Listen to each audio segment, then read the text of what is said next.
Dear student, आज के lecture में हम बीएससी ऑनर्स मैथमेटिक्स का जो first order and higher degree differential equation को सॉल्व करने के मेथड्स है उनके बारे में डिस्कशन करेंगे।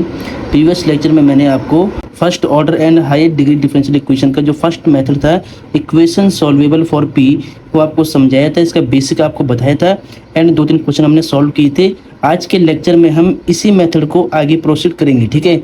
इक्वेशन सॉल्वेबल फॉर पी वाला जो मेथड है first order and higher degree differential equation को सॉल्व करने का, इसी मेथड को हम आगे क्या करेंगे, प्रोसीड करेंगे। ध्यान से देखिए, एक मोस्ट इंपॉर्टेंट क्वेश्चन है जो गुरुकुल यूनिवर्सिटी में कई बार रिपीट है, ठीक है। तो इसको ध्यान से देखिए आप।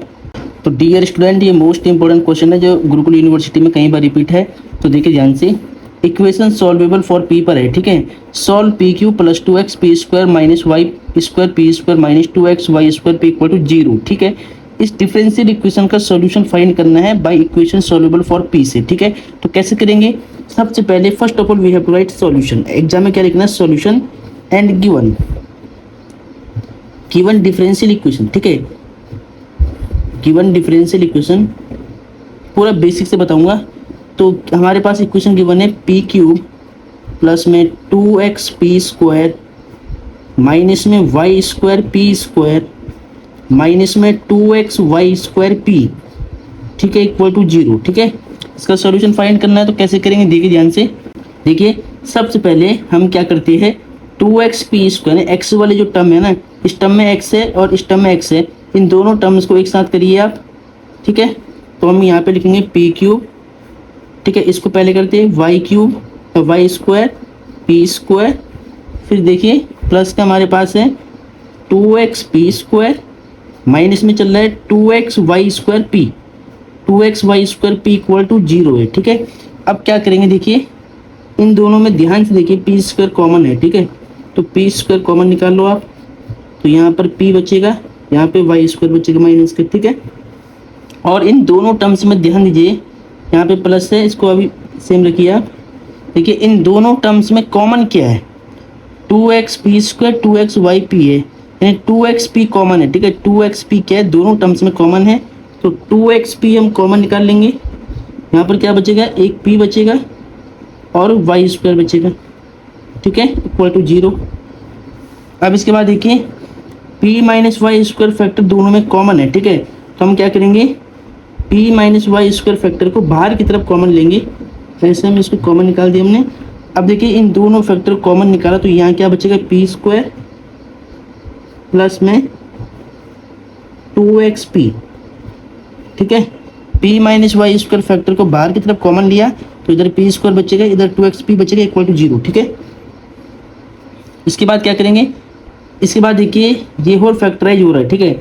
इसको आप चाहो तो होल फैक्टराइज कर सकते हैं, इन दोनों में से भी p कॉमन है, तो p कॉमन लिया, तो यहाँ एक p बचेगा, यहाँ पर 2x बचेगा, ठीक है। और इनटू में p minus y square equal to 0।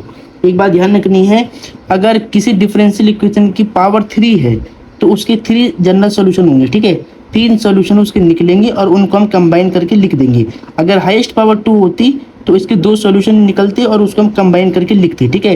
यहाँ डिग्री 3 है तो इसके 3 सॉल्यूशन आएंगे, तो एक p के लिए आएगा, एक p प्लस 2x के लिए, एक p माइनस वाई स्क्वायर के लिए, ठीक है, ठीक है। अब क्या करते हैं, इसके बाद आपको सभी फैक्टर को सिंगल 0 के इक्वल पुट करना है। तो देयरफॉर एक बार क्या होगा, p इक्वल टू 0 होगा, ठीक है, and p plus 2x equal to 0 करना है, और एक बार p माइनस में वाई स्क्वायर इक्वल टू 0 करना है। तीनों टर्म्स आपको दिख रही होगी, ठीक है। अब देखिए p का मतलब क्या होता है, p का मतलब होता है dy बाई dx, ठीक है। p को हम क्या लिखते हैं, dy बाई dx को p बोलते हैं, इक्वल टू 0। यहाँ से क्रॉस मल्टीप्लाई करना है, तो कितना होगा, dx इंटू 0 होगा, ठीक है। अब बाई इंटीग्रेटिंग, जैसे आप इंटीग्रेशन यहाँ पे करोगे, यहाँ लिख सकते हैं ऑन इंटीग्रेशन, ये इंटीग्रेटिंग, ठीक है, ऑन इंटीग्रेशन। तो इंटीग्रेशन करने पर क्या होगा, dy का इंटीग्रेशन क्या होगा, यहाँ पे ऐसे अगर आप सिंबल लगाओ इंटीग्रेशन का, तो ठीक है, यहाँ पर 0 dx dy dx ये 0 ही होगा, इसको लिखने की जरूरत भी नहीं है। देखिए यहाँ पर 1 का तो y हो जाएगा, 0 हो गया, ये 0 हो गया, प्लस में c हो गया, इंटीग्रेशन कांस्टेंट c, ठीक है। तो यानी y इक्वल टू c, एक सॉल्यूशन क्या आया, y इक्वल टू c आया। अब यहाँ से देखिए p को आपको पुट करना है dy by d x plus में 2x इक्वल टू 0, ठीक है। अब यहाँ पर क्या होगा, देखिए यहाँ पर ध्यान से देखना है आपको, dy by d x equal to -2x उधर जाएगा, मतलब प्लस 2x उधर जाएगा तो -2x होगा, cross multiply dy by d x equal to, इस dy बाई डी एक्स को उधर भेजना था, चलो कोई नहीं, अब ये रिपीट हो गया स्टेप, कोई बात नहीं, ठीक है। यहाँ पे देखिए तो dy by d x equal to क्या होगा, -2x और dx वेरिएबल सेपरेबल से, ठीक है। अब ऑन इंटीग्रेशन या इंटीग्रेटिंग बोल सकते हैं, ऑन इंटीग्रेशन लेने पर तो y का तो होगा 1 का y यानी dy का y होगा इक्वल टू -2 सेम है, x का होगा x²/2, ठीक है, और प्लस में c कांस्टेंट, 2 से 2 कट हो जाएगा तो कितना होगा, y इधर आएगा तो माइनस का x², इधर आएगा तो प्लस का x², और इधर आएगा तो प्लस का c माइनस का c इक्वल टू 0। इसको भी आप ऐसे लिखिए y minus c equal to 0, ठीक है। चलो अब यहाँ पे देखिए इसका सॉल्यूशन निकालना है, तो इसके सॉल्यूशन के लिए क्या करेंगे, dy बाई डी एक्स को पुट करेंगे और p को dy by d x put करेंगे और y² को राइट में शिफ्ट करेंगे, ठीक है।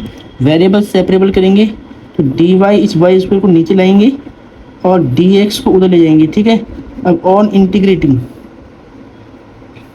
इंटीग्रेटिंग पूरा बेसिक से लिख के बता रहा हूँ, तो क्या होगा इंटीग्रेशन करने पर, तो इस y की पावर 2 को ऊपर ले जाइए तो y की power -2 dy equal to 1 dx, ठीक है, दिख रहा होगा ना। अब देखिए y की पावर -2 का क्या होगा इंटीग्रेशन, y की power -2 plus 1 -2 plus 1 equal to 1 का x प्लस में c, कितना होगा, y की पावर -1 अपॉन में -1 होगा 2 माइनस, ठीक है, -1 इक्वल टू x प्लस में c। अब यहाँ पर देखिए स्टेप आपको दिखाई दे रहा होगा, ठीक है। चलो आप ऊपर देखिए इस -1 को हम ऊपर लाएंगे तो माइनस और y की पावर -1 को आप लिख सकते हैं 1 अपॉन में y, ठीक है, और इस x को लेफ्ट में शिफ्ट करना है तो माइनस का x और c को भी तो माइनस का c इक्वल टू 0।